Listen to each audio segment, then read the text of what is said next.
शानदार बुर्ज खलीफा 100 किलोमीटर प्रति घंटे की तेज रेतीली आंधी का सामना कर रहा है। सुंदर पंखड़ियों के नीचे एक छोटा सा टूर करने पर आप इसकी नींव में आ जाएंगे। एक 10 मंजिला इमारत की गहराई वाला एक स्ट्रक्चर। आश्चर्यजनक रूप से बुर्ज खलीफा की नींव को 24x7 बिजली की जरूरत पड़ती है। बिजली के फ्लो के साथ कोई भी छोटी सी समस्या इसकी नींव को कमजोर कर देगी और तेज हवा वाले दिन विनाशकारी परिणाम हो सकते हैं। दिलचस्प बात यह है कि नींव का राफ्ट 2 इंसानों जितना मोटा है। भले ही राफ्ट एक सरल स्ट्रक्चर की तरह दिखता है, लेकिन इसे बनाना एक बड़ा काम था।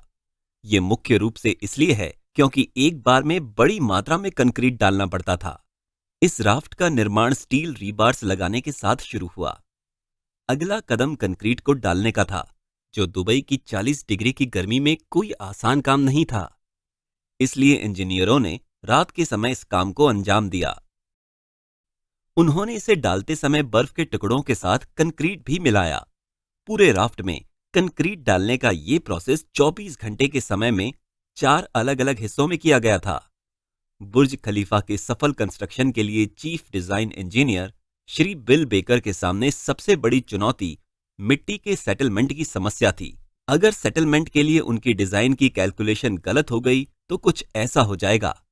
नॉर्मल बिल्डिंग कंस्ट्रक्शन में इंजीनियर हमेशा कुछ ढूंढते हैं जिसे हार्ड स्ट्राटा कहते हैं, एक सख्त मिट्टी जहां बिल्डिंग ठहर सकती है।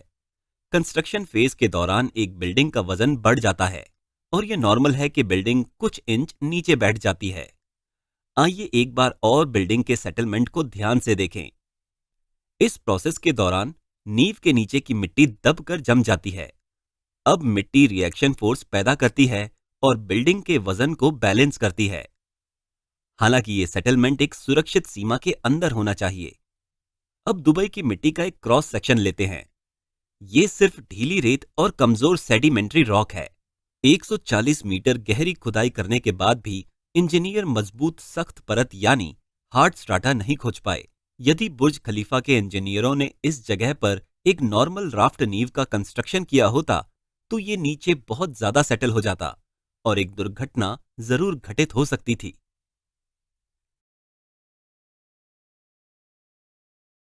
चीफ इंजीनियर बिल बेकर इतनी बड़ी समस्या यानी आसपास की मिट्टी के फ्रिक्शनल फोर्स के लिए एक आसान समाधान लेकर आए।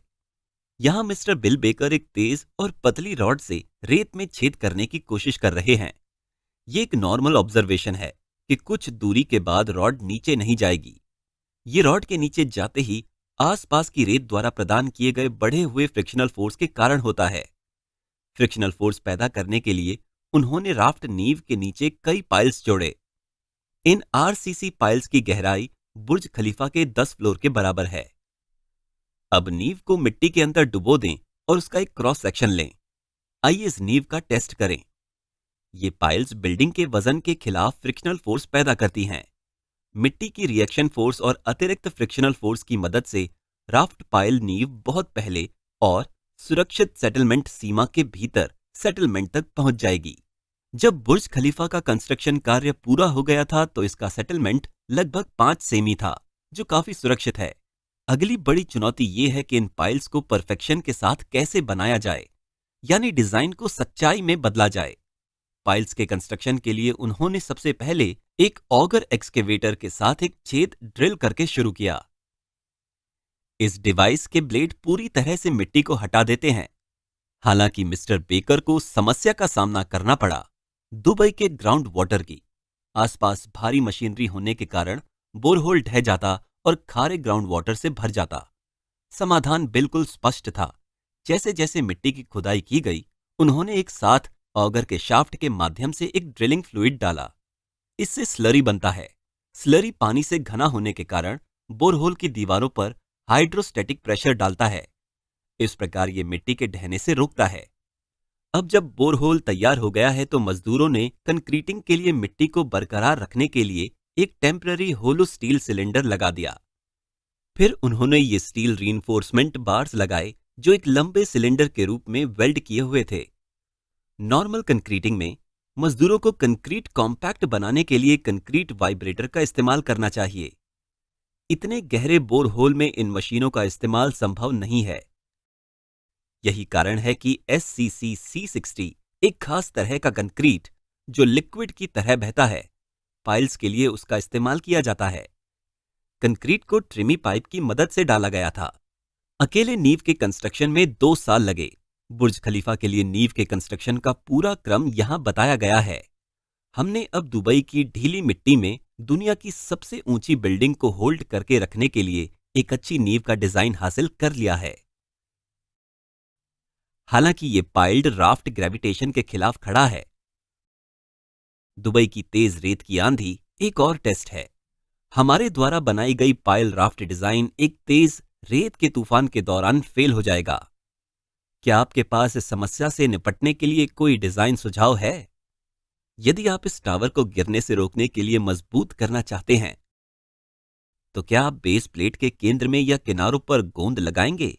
जब बुर्ज खलीफा को केंद्र में चिपकाया जाता है, तो ये हवा के फोर्स से नीचे गिर रहा होता है।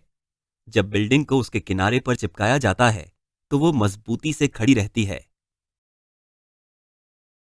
मूल बुर्ज खलीफा डिजाइन में भी हम पाइल डिजाइन के समान तकनीक लागू कर सकते हैं। बस विंग क्षेत्र में पाइल्स की संख्या बढ़ाएं। इस साफ सुथरे डिजाइन बदलाव के कारण बुर्ज खलीफा 240 किलोमीटर प्रति घंटे की रफ्तार से चलने वाली हवा का सामना करने के काबिल है। दिलचस्प बात यह है कि पाइल्स के इस ऑप्टिमल प्लेसमेंट को एनालाइज करने के लिए इंजीनियरों ने कठिन पाइल लोड टेस्ट किए, जिसमें एक टेम्पररी टेस्ट पाइल पर भारी लोड डालना और सेटलमेंट की स्टडी करना शामिल था। ये टेस्ट 6 महीने से ज्यादा समय तक चले और इस बुर्ज खलीफा लोकेशन पर 23 स्पॉट्स पर हुए। अब जिस जवाब का आप सभी को इंतजार था, बुर्ज खलीफा फाउंडेशन को लगातार बिजली की क्यों जरूरत पड़ती है? यदि ऐसा नहीं किया जाता है, तो पर्शियन समुद्र से रिसने वाला खारा पानी पाइल्स के अंदर की सरियों को जंग लगा देगा। इस समस्या को दूर करने के लिए उन्होंने बैटरी के पीछे की फिजिक्स का इस्तेमाल किया, जो है इलेक्ट्रोलिसिस। उन्होंने इन सरियों को कैथोड बनाया और टाइटेनियम की जाली को सैक्रिफिशियल एनोड के रूप में इस्तेमाल किया। जब रेक्टिफायर से डीसी करंट उनके बीच इंप्रेस होता है, तो इलेक्ट्रॉन कैथोड पर जमा हो जाते हैं।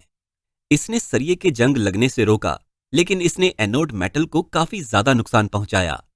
सालों बाद एनोड को बदला जाएगा। यहां से एक बात स्पष्ट है कि जंग को पूरी तरह से रोकने के लिए हमें करंट फ्लो की बराबर मात्रा की सप्लाई करनी होगी। हालांकि क्या होगा अगर हम करंट को ज्यादा सप्लाई कर दें? ये हाइड्रोजन एम्ब्रिटलमेंट के रूप में जाना जाने वाले फिनोमिनन को जन्म देगा। ये फिनोमिनन बार्स को कमजोर बना देता है और वे जल्दी से क्रैक हो जाते हैं। यही कारण है कि उन्होंने जो कैथोडिक सुरक्षा सिस्टम बनाया है, वो बिल्कुल बराबर होना चाहिए। बिजली की न ज्यादा सप्लाई न कम। बेशक कैथोडिक सुरक्षा क्षेत्र में बिजली सप्लाई की कोई भी फेलियर आने वाले वर्षों में नींव को कमजोर कर देगी। आप जानते होंगे कि लेसिक्स अस्तित्व के लिए लड़ रहा है। कृपया हमें पेट्रोन में सपोर्ट करें और हमारे चैनल को सेव करें। आपको एक्सक्लूसिव वीडियो का एक्सेस भी मिलेगा। धन्यवाद।